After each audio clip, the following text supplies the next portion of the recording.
A charged capacitor of capacitance C is discharged through a resistance R. A radioactive sample decays with an average lifetime T. Find R in terms of C and T in order that the ratio of electrostatic energy stored in the capacitor to the activity of radioactive sample remains constant with time. In this problem, we should find out R, that means resistance, in terms of capacitance and time.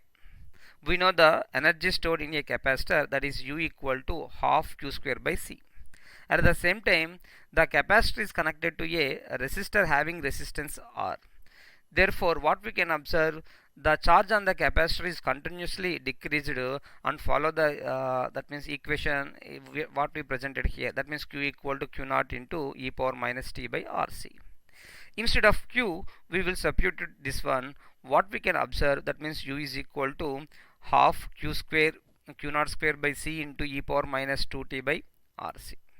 At the same time, one thing we can observe that here they are activity or probability, that can be expressed as A is equal to N into lambda.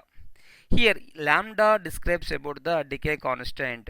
We know the relation between decay constant and average lifetime, that is T equal to 1 by lambda.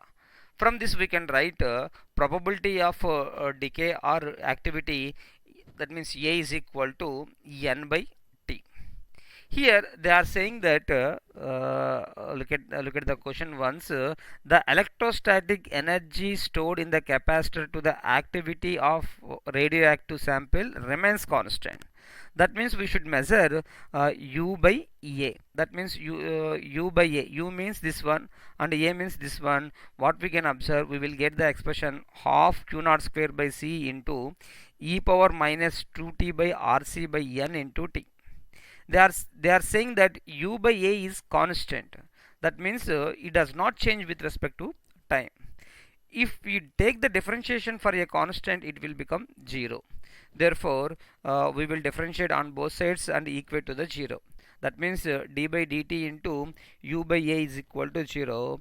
Take the differentiation. Here Q naught square by 2C N, these terms are constant.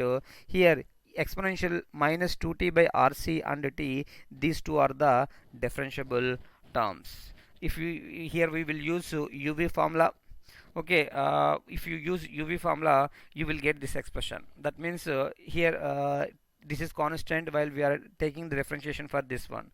That's why we written here e power, this is in the form of e power x. E power x is differentiation is e power x, that means e power minus 2T by RC. We should take the differentiation for this one. Its differentiation is minus 2 by RC. At the same time, while we are taking the differentiation for T, this term remains constant. That's why e power minus 2T by RC into differentiation of T is 1. That's why we written 1 here.